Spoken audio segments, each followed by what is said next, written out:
मराठी मातृभाषा चॅनलवर आपले स्वागत। आज आपण इयत्ता 5वी च्या पुस्तकातील 5 नंबरचा धडा मुंग्यांच्या जगात या धड्याचा अभ्यास करणार आहोत। मुंगी हा शब्द उच्चारताच आपल्या डोळ्यासमोर येतात त्या साखरेवर ताव मारणाऱ्या मुंग्या, नाहीतर कडकडून चावणाऱ्या लाल मुंग्या। भारतात मुंग्यांच्या सुमारे 1000 जाती आढळतात।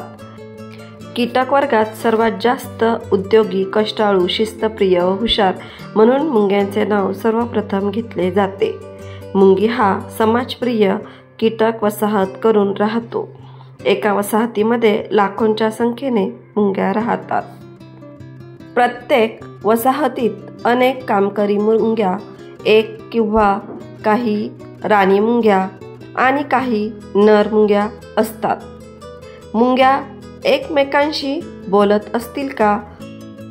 कशा प्रकारे बोलत असतील? एका मुंगीला सापडलेला अन्नाचा साठा इतर मुंग्यांना कशा प्रकारे माहीत होतो, असे नाना प्रश्न आपल्याला पडतात। आपण एकमेकांशी संवाद साधतो, माणसाप्रमाणे मुंग्या नक्कीच बोलत नाहीत। निसर्गाने प्रत्येक सजीवाला संवादाकरिता विशिष्ट सोय करून दिली आहे। मुंग्यांना सुद्धा एकमेकांशी संवाद साधण्यासाठी निसर्गाने अशीच सोय केली आहे। मुंग्या वेगवेगळ्या कारणांसाठी वेगवेगळ्या रासायनिक गंधकणांचा उपयोग करतात। एखाद्या मुंगीला अन्नाचा साठा सापडला की ती आपल्या वसाहतीकडे परत येताना त्या मार्गात आपल्या शरीरातून विशिष्ट प्रकारचे गंधकण सोडत येते।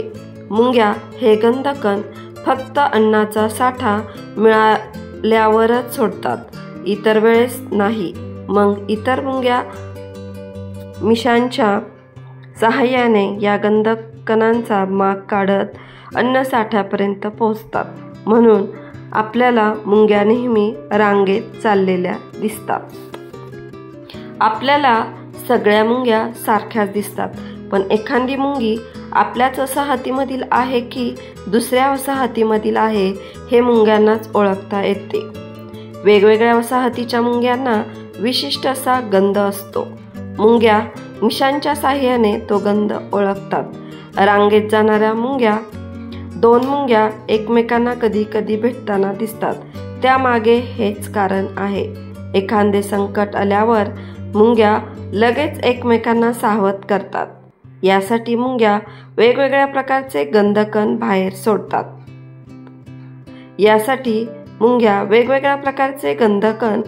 सोडतात।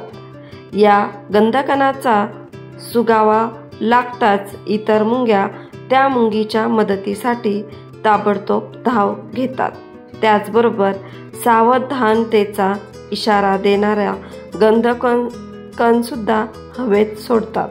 त्यात एखाद्या मुंगीला चिरडले तर या गंधकणाचा परिणाम अधिक तीव्र होतो। अशा वेळी अधिक प्रमाणात हे गंधकण सोडले जातात।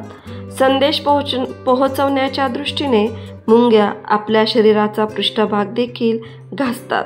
त्यातून येणाऱ्या आवाजाच्या साहाय्याने त्या आपल्या वसाहतीमधील इतरांना संदेश देत असतात। निरनिराळ्या प्रकारे मुंग्या एकमेकांशी संवाद साधतात।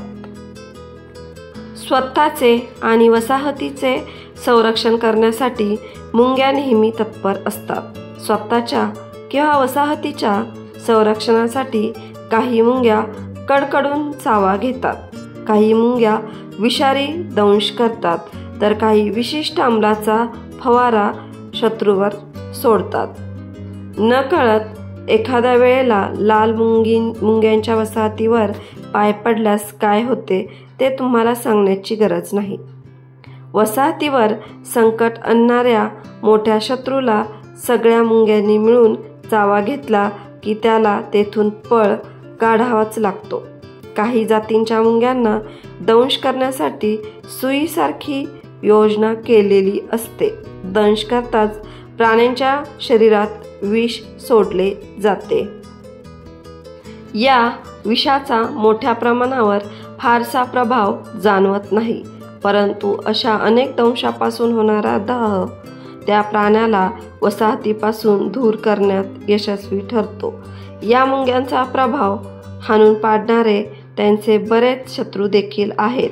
अर्थातच निसर्गाने निर्माण केलेल्या अन्नसाखळीचा हा एक भागच आहे. हे आपल्याला कसे विसरून चालेल? अशा ह्या उद्यमशील, शिस्तबद्ध, सामाजिक जीवन जगणाऱ्या मुंग्यांकडून बरेच काही शिकण्यासारखे आहे. आणि ह्या धड्याचे लेखन केलेले आहे प्रकाश किसन नवाळे. इथे पुढे शब्दार्थ दिलेले आहेत. वसाहत, वसाहत म्हणजे राहण्याचे ठिकाण किंवा वस्ती. गंध म्हणजे वास. माग काढणे म्हणजे शोध घेणे. सुगावा लागणे, शोध लागणे. तत्पर असणे म्हणजे तयार असणे. पळ काढणे म्हणजे निघून जाणे. दाह होणे म्हणजे आग होणे. हाणून पाडणे म्हणजे निष्फळ करणे, खोडून काढणे. उद्यमशील म्हणजे उद्योगप्रिय. मुलांनो, मुंग्यांच्या जगात या धड्यामध्ये आपण पाहिलं मुंग्या कशा प्रकारे त्यांचं जीवन जगतात, त्या कशा प्रकारे सामूहिक असं जीवन जगतात आणि कशा प्रकारे त्यांच्या वसाहतीचं संरक्षण करतात.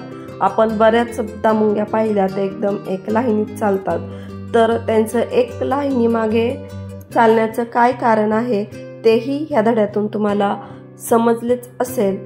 खूप अतिशय सोपा आणि सुंदर असा हा धडा आहे, तो तुम्हाला नक्कीच समजला असेल.